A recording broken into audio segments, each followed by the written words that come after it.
Wassalatu wassalamu ala Rasulillah wa ala alihi wa sahbihi wa man walah. Wala haula wala quwwata illa billah. Pelajaran kali ini berkaitan dengan Nabi Saleh alaihissalam. Untuk mengenali kesabarannya Nabi Saleh ini, perlu kita sebelum itu mengenali kaumnya. Sebagaimana untuk mengenali kesabaran Nabi Hud, perlu kita sebelum itu untuk mengenali kaumnya Nabi Hud tersebut. Kaum Nabi Saleh bernama dengan kaum Samud.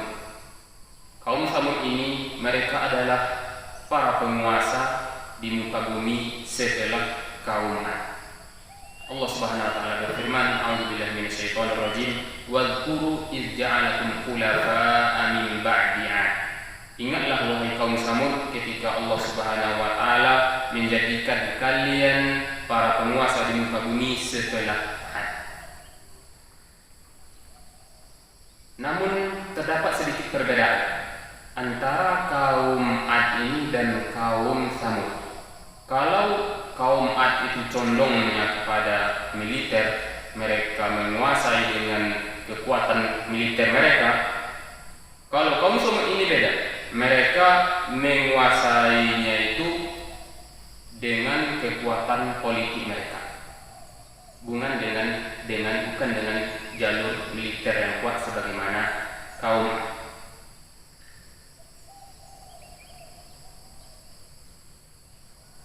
Dan apabila salah seorang kita melihat posisi letak tinggalnya kaum Samud ini, maka kita bisa memperhatikan di situ bahwasanya mereka itu memiliki posisi yang strategis sekali yang memudahkan mereka untuk berkuasa secara politik.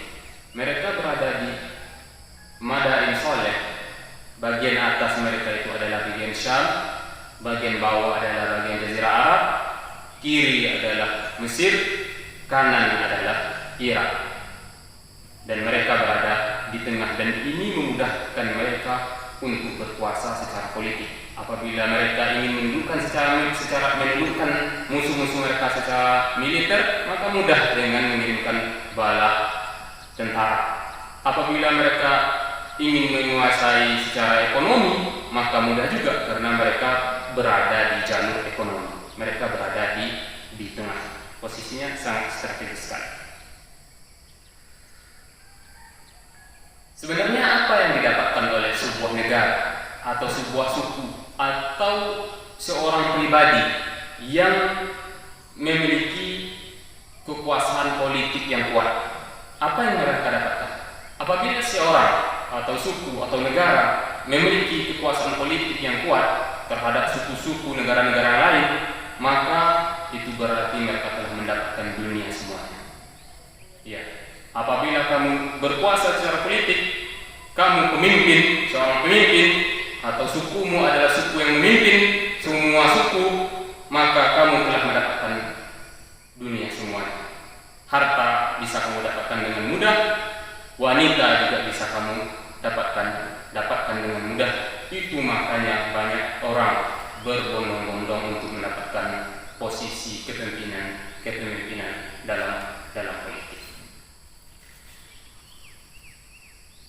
Dari sini dapat kita pahami bahwasanya kesabaran Nabi Saleh itu berkaitan dengan ini. Nabi Saleh sabar, beliau kehilangan posisi sebagai seorang pemimpin yang bisa berkuasa di tengah kaumnya dan bisa ditaati oleh kaumnya. Kaum Nabi Saleh berkata, "A'udzubillahi minasyaitonir rajim. Qalu ya Salihu qad kunta fina marjuwan qabla hadha. Atanhana an na'budu ma ya'budu aba'una wa innana la fi syakkin mimma tad'una ilaihi murib." Wahai Saleh, sebelum ini kamu itu adalah salah seorang harapan kami untuk menjadi pemimpin yang ditaati di tengah-tengah kami. Sebelum engkau datang dengan agama yang engkau bawa ini, sebelum engkau datang dengan dakwah kamu ini, apakah kamu sekarang melarang kami untuk menyembah Tuhan-Tuhan kami?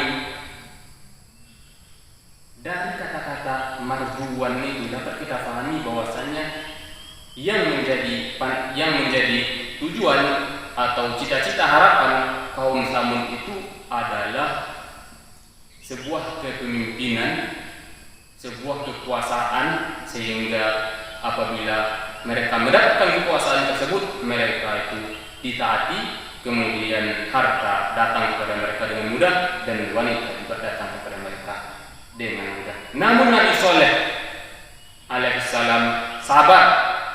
Beliau sabar hilang posisi kepemimpinan demi agamanya beliau. Dan ini sabar sangat sulit. Apabila datang masa kampanye, di situ kamu akan melihat orang-orang yang sangat tidak sabar. Mereka bahkan rela kehilangan agama, rela melanggar agama, halal haram hantam demi mendapatkan kepemimpinan, demi mendapatkan posisi politik yang tinggi. Kebalikan yang dilakukan oleh Nabi Sallallahu Alaihi Wasallam. Beliau itu sabar dengan agamanya, biarlah hilang kepemimpinan. Tapi mereka enggak sabar dengan agamanya. Demi mendapatkan kepemimpinan, agama dilanggar, halal haram dilakukan demi posisi mungkin di DPR, mungkin bupati, mungkin apa. Nabi Saleh setelah beliau sabar kehilangan kepemimpinan, posisi kepemimpinan di tengah kaumnya, maka beliau setelah itu juga sabar setelah kehilangan posisi itu. Setelah kehilangan posisi kepemimpinan, berarti beliau kehilangan dunia semuanya, harta hilang, semuanya hilang lagi.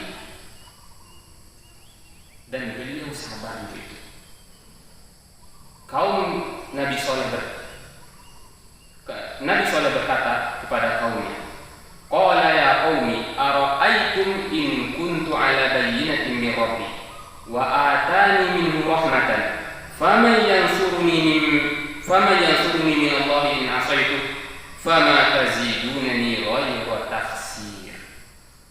Beliau berkata, wahai kaumku, coba berikan aku kabar, pandangan, kalau saya ini sekarang telah berada di dalam kebenaran dari saya dan Allah telah memberikan saya kasih sayang. Kemudian saya tinggalkan Allah Subhanahu wa taala, siapa yang akan menolong saya? Saya tinggalkan Allah Subhanahu wa taala demi harta benda, demi kekuasaan, demi wanita. Siapa nanti yang akan menolong saya kalau Allah marah sama saya? Maka sesungguhnya kalian itu tidak menambah saya kecuali kerugian. Fama tazidunani ghayra taksir, rugi. Kepemimpinan dah hilang, dunia dah hilang. Sekarang kalian, kalau saya kembali kepada kalian, akhirat lagi yang hilang. Dah dunia enggak dapat, akhirat hilang pula gara-gara saya kembali pada agama kalian dan mentaati kalian. Oleh sebab itu beliau bersabar tidak mendapatkan dunia demi akhirat. Hilang dunia demi agama, itulah yang beliau sabarkan. Dan sekarang ini coba kita lihat, apakah orang-orang yang telah kehilangan dunia mereka bersabar berdiri di atas agama Allah Subhanahu wa taala, melakukan perintah Allah Subhanahu wa taala, meninggalkan larangan Allah Subhanahu wa taala demi mendapatkan akhirat? Belum tentu mereka bersabar lagi. Dan sebenarnya apabila mereka bersabar sebagaimana sabarnya Nabi Saleh, itu lebih baik bagi mereka. Sekarang bayangkan seorang buruh yang bekerja kasar, yang untuk cari makan saja itu sulit, untuk mendapatkan makan saja sulit, tempat tinggalnya juga tidak enak, kendaraannya juga tidak enak, tidak mewah, atau bahkan tidak memiliki kendaraan sama sekali. Berarti orang seperti ini bisa dikatakan, bisa dikatakan nggak dapat dunia sama sekali. Dunia nggak dapat, kenikmatan dunia nggak dapat.